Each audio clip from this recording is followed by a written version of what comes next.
Bismillahirrahmanirrahim. Alhamdulillahi rabbil alamin. Wa sallallahu wa sallam wa baraka ala abdihi wa rasulihi Muhammadin wa ala alihi wa sahbihi ajma'in. Amma ba'd. Wa samma nafsahu al-ghafura wa akhbara an nafsihi bil fi'li min dhalik. Ala tuhibbuna an yaghfira Allahu lakum wa qawluhu قال رب إني ظلمت نفسي فاغفر لي فغفر له إنه هو الغفور الرحيم وقوله وإلا تغفر لي وترحمني أكن من الخاسرين. Kemudian Allah menamakan dirinya dengan nama Al-Ghafur, artinya Tuhan Maha Pengampun. Kemudian Allah juga menjelaskan dia benar-benar melakukan konsekuensi daripada namanya Al-Ghafur, Maha Pengampun, bahwa dia mengampuni hamba-hambanya. Dalam Al-Quran, dalam surah At-Taubah, Allah berfirman, ya, dalam surah Taubah ayat 2, ala tuhibbuna an yaghfirallahu lakum. Tidakkah kalian ingin Allah mengampuni dosa-dosa kalian? Hal ini dikatakan Allah kepada Abu Bakar Siddiq, karena Abu Bakar Siddiq memutus bantuan kepada Mistah, kerabatnya, karena kerabatnya ini membantu menyebarkan kisah hadithul ifki, membantu menyebarkan ibunda kita Aisyah seolah-olah dia berselingkuh dengan Safwan. Maka Abu Bakar marah ketika tahu ternyata yang diantara menyebarkan beritanya kerabatnya sendiri yang dia beri infak, yang diberi nafkah. Ya, istilahnya benar-benar bahasa kita kerabat tak tahu diuntung. Dikasih nafkah, disubsidi, diberi segala macam, malah dia yang menyebarkan kejelekan keluarga Abu Bakar Siddiq. Marah Abu Bakar Siddiq, dia bersumpah, kuputuskan semua subsidi untukmu, tak ada lagi bantuan meskipun kau kerabatku. Turunlah ayat ini, jangan kalian bersumpah tidak memberikan karunia Allah berikan kepada kalian berupa kelebihan kepada kerabat-kerabat dekat. Tidakkah akan mau Allah mengampuni dosa kalian? Apa kata Abu Bakar Siddiq? Bala ya Rabb, benar ya Allah, aku akan terus menerus kembali memberikan kepadanya subsidi. Aku ingin Allah mengampunkan dosa-dosaku. Subhanallah. Ya, akhirnya tetap dia beri subsidi Mistah ini. Allahu Akbar. Ini menunjukkan Allah Subhanahu wa ta'ala itu memang benar-benar mengampuni siapa-siapa yang dikehendakinya. Bukan sekedar nama Al-Ghafur. Dalam ayat lainnya Allah mengatakan, dalam surat Al-Qasas ayat 16, Qala Rabbi inna zalamtu nafsi faghfirli. Ini ungkapan Nabi Musa. Ya Allah, aku menzalimi diriku, ampunkan aku. Faghfaralah, Allah ampuni dia.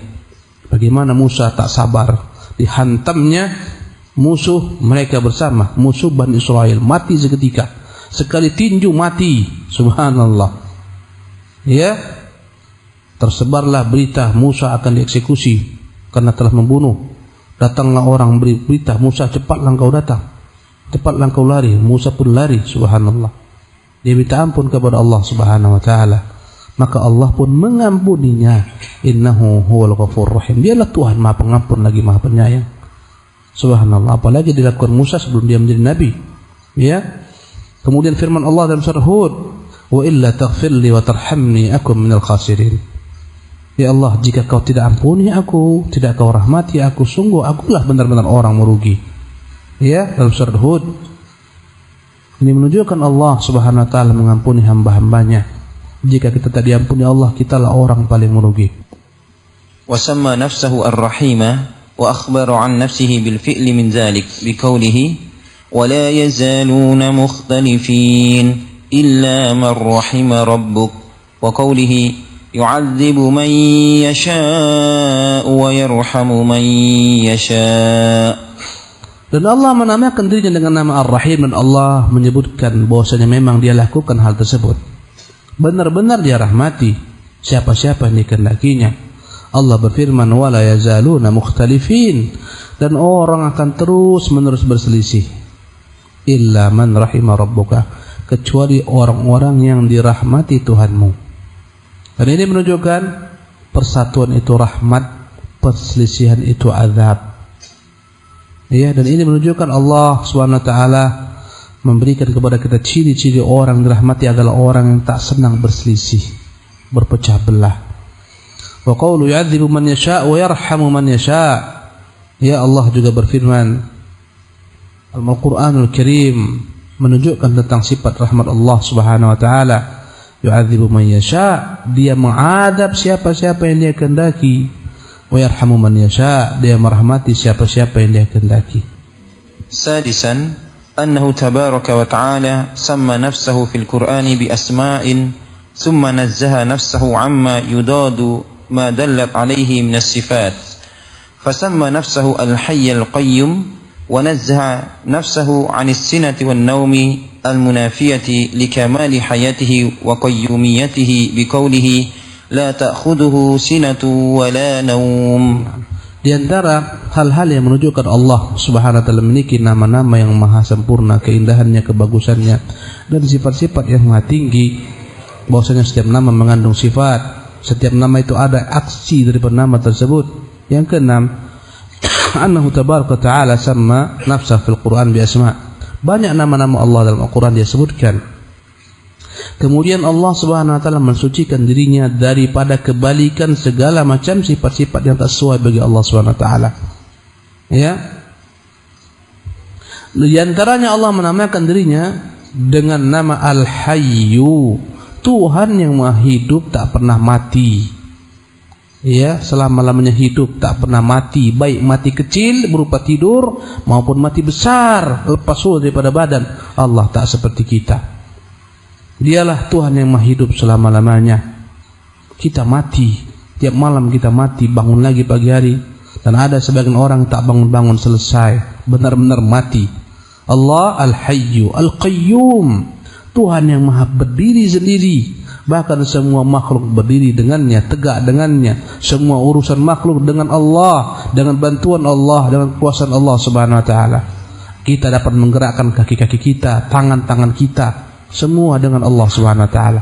Sebagian orang Allah cabut kekuatan tersebut, kemampuan tersebut, tak mampu menggerakkan kakinya, setruk, tak mampu menggerakkan lidahnya, setruk. Subhanallah. Tapi Allah, dialah Tuhan Al-Hayyu Al-Qayyum, yang maha hidup selama-lamanya, tak pernah mati, yang maha berdiri sendiri, yang menjadi gantungan semua makhluk, yang semua makhluk bergantung dengannya, tegak semua urusan dengannya, terlaksana segala macam kehendak makhluk dengan keinginannya pula. Ya.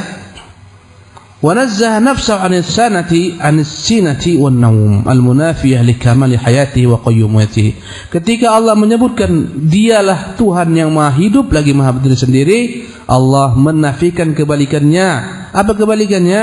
Kebalikannya adalah sifat mengantuk dan sifat tidur. Allah katakan, ya, dalam ayat kursi, la ta'khudhuhu sinatun wa la nawm. Allahu la ilaha illa huwal hayyul qayyum. Dialah Allah, tidak ada Tuhan yang berhak diibadati kecuali Dia, Tuhan yang maha hidup selama-lamanya, yang maha berdiri sendiri, ya, yang tak pernah sedikit jua pun tertimpa mengantuk dan tidak pula tertidur. Jalla wa ala. Wa sama nafsahu al-qawiyyah wa nazzaha nafsahu 'anil lughubi wa huwa at-ta'bu wa an ya'udahu ay yuskiluhu khifdas samawati wal ard limunafati dhalik likamali quwwatihi biqawlihi wa ma massana min lughub wa qawlihi wa la ya'uduhu khifdhuhuma. Allah menamakan dirinya dengan nama Al-Qawi, Tuhan yang maha kuat, dan Allah menyebutkan dirinya berlepas diri, maha suci daripada kebalikan itu, yaitu sifat lemah, sifat tak mampu. Subhanallah. Ya, sifat letih. Orang yang letih tak kuat lagi dia. Orang yang lemah tak kuat dia. Ya, Allah Subhanahu wa taala menjelaskan Dia maha suci daripada sifat letih dan lelah. Dia maha suci daripada sifat tak kuasa untuk menjaga alam semesta ini, memeliharanya. Subhanallah. Ya, Allah mengatakan dalam Al-Quran, dan ini semua menunjukkan kekuatan Allah. Wa ma massana min lughub. Kami tak pernah ditimpa rasa lelah. Allahu Akbar. Sempurna kekuatan Allah. Orang kuat ketika lelah habis kekuatannya, tak kuat lagi dia. Subhanallah. Allah tak pernah ditimpa rasa lelah. Banyak urusan Allah, tak pernah Allah lelah. Subhanallah. Ya, segala macam urusan itu ada di tangan Allah, tak pernah Allah lelah. Tabaraka ta'ala. Ma massana min lughub. Dia menciptakan langit dan bumi dalam masa, kemudian bersemayam ke atasnya, tak pernah sedikit pun Allah merasa lelah. Lihatlah dalam kitab-kitab orang Nasara, ya, dalam bagian yang pertama daripada kitab mereka, Perjanjian Lama, disebutkan di sana setelah Allah menciptakan langit bumi dalam 6 masa, maka Tuhan Allah pun istirahat di hari ke-7.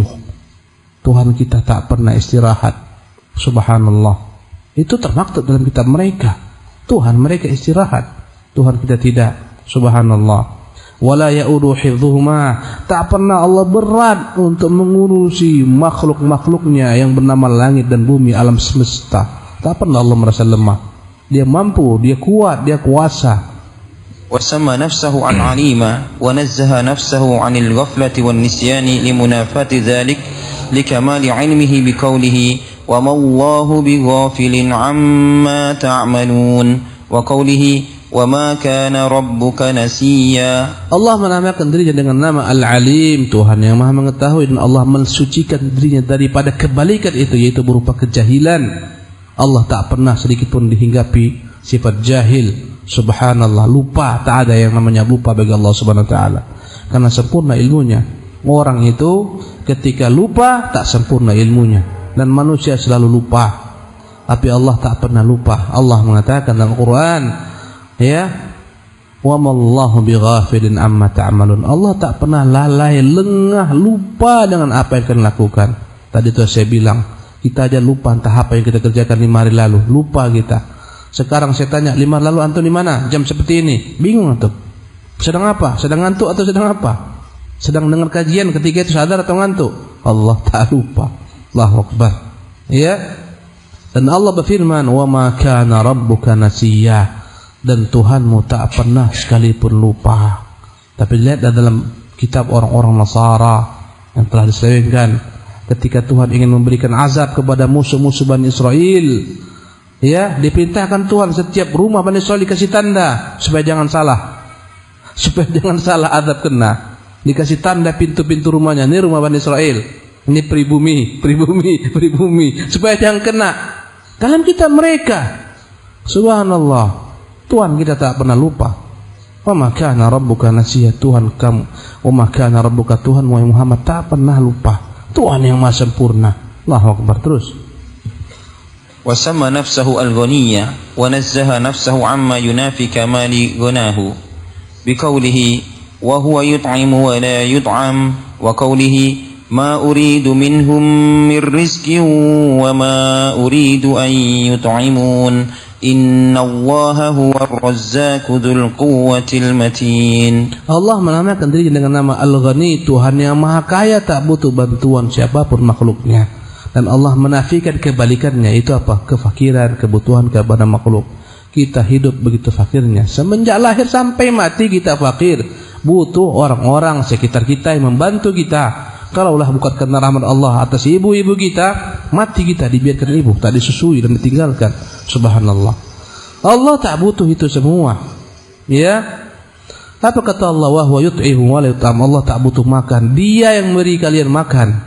Dia yang memberi makan dan dia tidak pernah makan. Allah enggak butuh apa yang kita butuhkan. Wallahi kita tak makan 1 hari, 2 hari, 3 hari mati. Allah tak butuh makan. Subhanallah. Ya, ma uridu minhum min rizqin wa ma uridu an yut'imun. Aku tak butuh mereka berikan kepadaku rezeki. Aku tak butuh mereka kasih aku makan. Tuhan kita tak makan. Lihatlah Tuhan orang-orang kufar. Tiap hari pagi letakkan sesaji, kasih apel, kasih bunga-bunga, kembang-kembang, kasih ayam, kadang-kadang kasih uang 1.000, kasih uang 2.000. Tuhan-Tuhan mereka tiap pagi kasih 2.000 perak, lebih banyak jajan anak-anak kita lagi daripada jajan Tuhan-Tuhan mereka. Allahu Akbar. Allahu Akbar. Tuh lihatlah mereka, kasih apem, kasih apel, kasih ayam, kasih jeruk, kasih uang 1.000, kasih uang 2.000. Kesian Tuhan mereka. Allahu Akbar. Tuhan kita tak butuh makan, tak butuh rezeki. Subhanallah. Innallaha huwar razzaqu dzul quwwatil matin. Dialah Tuhan Allah, dialah Tuhan pemberi rezeki, pemilik kekuatan yang maha dahsyat. Sedikit lagi, baca 2 baris lagi. والأمثلة على هذا كثيرة والقاعدة في هذا الباب مضطردة anna kullama nafahu Allahu an nafsihi wa nazzaha nafsahu anhu fahuwa mutadamminun li subuti kamali diddil munfi lahu al-manfi lahu tabaraka wa ta'ala. Lisubuti kamali diddi al-manfi lahu tabaraka wa ta'ala. Dan masih banyak contoh-contoh lainnya. Dalam bab ini adalah bab yang baku. Segala sesuatu yang Allah Subhanahu wa taala nafikan dari dirinya, Allah sucikan dirinya daripada segala sesuatu tersebut, maka dia mengandung kesempurnaan kebalikannya daripada apa yang Allah nafikan. Ketika Allah menafikan dari dirinya sifat tidur, sifat mengantuk, maka kebalikannya Allah memiliki sifat ilmu yang abadi, yang kekal selama-lamanya. Subhanallah.